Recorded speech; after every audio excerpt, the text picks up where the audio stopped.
માં કાંઈ નતું વૈષ્ણવો, સૌથી પહેલા જગતમાં એક શક્તિ હતી. સદગુરુ મહામંત્રનો મોટો મહિમા, હરિ નતા જ્યારે વેદ મારે, મમ માયાએ કીધો મહિમા, ત્રણ પુરુષ પ્રગટ કીધા રે. આ જગતમાં જગદંબા પહેલા પ્રગટ થઈને જગદંબાની કૃપાથી આ ત્રણ દેવો પ્રગટ થયા છે. દેવી ભાગવતની કથા તો કહે છે કે ત્રણેય દેવોને જ્યારે જગદંબાનું દર્શન કરવું હતું ને, તો ત્રણેય દેવોને પણ સ્ત્રીઓના રૂપ લઈને જવું પડ્યું છે. જગદંબા ભગવતી માં મણિદ્વીપ નામના સ્થાનમાં બેઠા છે અને ત્રણેય દેવો ભગવતીના નિકટમાં આવ્યા અને ત્રણેય દેવોએ સ્ત્રીનું રૂપ લીધું અને સ્ત્રીનું રૂપ ધારણ કર્યા પછી માં ભગવતીએ કેવલ જમના પગના અંગૂઠાના નખનું જ દર્શન કરાયું છે, સ્વરૂપનું નહીં. માં ભગવતીએ કેવલ જમના પગના અંગૂઠાના નખનું,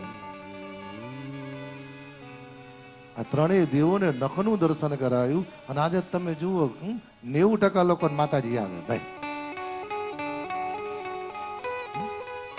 ભગવતીની આરાધના. જે લોકોને ભગવતી પ્રગટ થઈ છે સાહેબ કે છે ને ભાઈ, જય જય મા અખિલેશ્વરી, જય જય મા, જય જય મા ભુવનેશ્વરી, જય જય મા, જય જય મા, જય જય મા અખિલેશ્વરી, જય જય મા,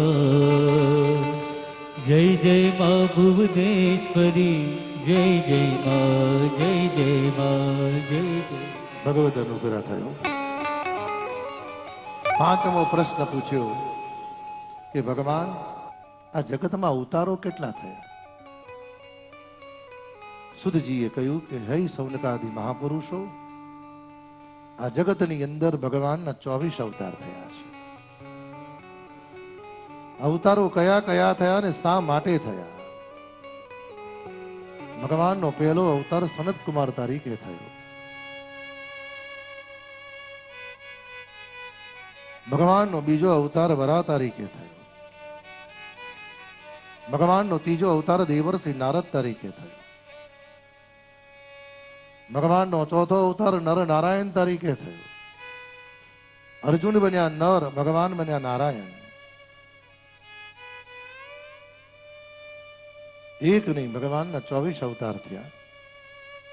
અને આમે તમે જુઓ, પરમાત્મા શબ્દનો સરવાળો કરો 24 થાય.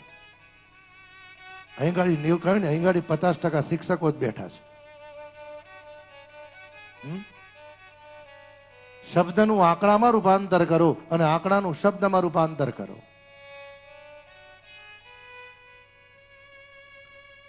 પરમાત્મા શબ્દનો સરવાળો 24 થાય. અને છેલ્લો પ્રશ્ન પૂછ્યો કે ભગવાન સ્વધામ પધાર્યા પછી ધર્મ કોના ચરણે ગયો?